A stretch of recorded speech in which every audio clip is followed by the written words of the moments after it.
Hello everyone, myself Priya and I'm a computer science and systems engineering undergraduate from Sri Vidyaniketan Engineering College, Tirupati, and I'm from Bangalore. I've joined Qspiders and Qspiders on 11th of May, and I've been added for 4 requirements since the first day, and then from that one has been scheduled for me, that is Tech Mahindra, and it has 4 rounds of interviews, and then I've attended several courses like Java, which has been taken by Anupama ma'am, and then manual and SQL, which has been taken by Sir, and aptitude and Java programming, which has been taken by Rahul sir. And we have attended several groomings for every round that we have attended, right from the very first round of interview.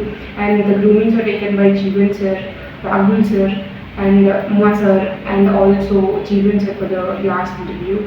And then I would like to thank each and every faculty of Qspiders and Qspiders who had charged.